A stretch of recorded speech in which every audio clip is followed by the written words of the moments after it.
और एक लंबे अरसे से जो है वो योग के प्रचार प्रसार के लिए आप लोग काम करते रहे हैं। लेकिन हाल के कुछ सालों में हमने देखा, और आज तो हम न्यूयॉर्क की भी तस्वीरें देख रहे हैं जहां प्रधानमंत्री नरेंद्र मोदी मौजूद है। आज हमने सुबह भी तस्वीरें देखी जहां पर आप तमाम मंत्रियों को खास तौर पे योग का प्रशिक्षण दे रहे थे। तो ये तस्वीर बदली कैसे है, जरा बताएं। सबसे पहले तो मैं आपका धन्यवाद करूंगा। ये बहुत ही सुंदर जो आप कार्यक्रम दे रहे हैं, और योग के महत्व की यदि हम बात करेंगे तो योग का महत्व कभी भी कम नहीं था। प्राचीन समय से ही योग की महत्ता हमारे ऋषि मुनियों ने समझा, और उसको मानव के जीवन में कैसे उपयोगी बना सकते हैं उस पर विशेष रूप से काम किया।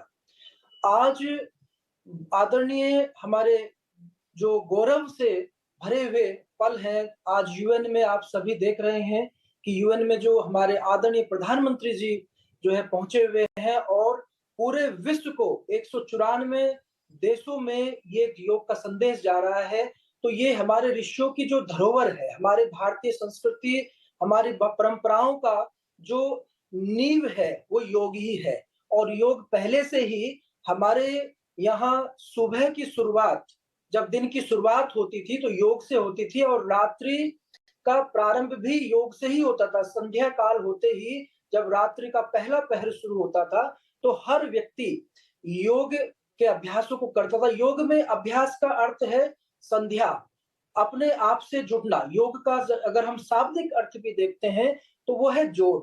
योग दो वस्तुओं को जोड़ते हैं या अनेकों वस्तु। जैसे आज आदरणीय प्रधानमंत्री जी के एक ही आह्वान पर जो है यूएन में जो कार्यक्रम हो रहा है 2014 में, जब आदरणीय प्रधानमंत्री जी ने इस प्रस्ताव को रखा, योग के महत्व को अपने जीवन में उन्होंने स्वयं उतारा, अंगीकार किया, और आज उस योग के महत्व को हर व्यक्ति के जीवन में कैसे उतार सकें, वासुदेव कुटुंबकम की जो भारत की ऋषि मुनियों की जो अवधारणा रही है, उसको कैसे हम जीवन में उतार सकें, कैसे हर व्यक्ति को स्वास्थ्य दे सकें, इस पर उनकी जो विचारधारा है उसके लिए मैं उनको बारंबार नमन करता हूं। उन्होंने ये विशाल कदम उठाया और अपने भारत की इस महत्वपूर्ण विधा को आज पूरे विश्व तक पहुंचाने का जो संकल्प उनका पूरा हो रहा है, और इसमें हम सब भारतीयों को जो गर्व महसूस हो रहा है। आज सुबह के समय नोएडा में स्टेडियम में जो हमने योग का कार्यक्रम किया, उसमें हजारों की संख्या में लोगों ने भाग लिया। तो वास्तव में ये दिन पर दिन हर योग दिवस पर जो योग की महत्ता बढ़ती जा रही है, चाहे वो शारीरिक हो, चाहे वो मानसिक रोगों से मुक्ति की बात हो, या आत्मिक दुखों से मुक्ति की बात हो। देखिए, जीवन में 3 ही प्रकार के दुख व्यक्ति को प्रताड़ित करते हैं: आदि दैविक, आदि भौतिक और आध्यात्मिक। तो तीनों दुखों से यदि व्यक्ति छुटकारा पाना चाहता है तो योग की ही शरण में आना होगा, योग के ही महत्व को अपने जीवन में धारण करना होगा।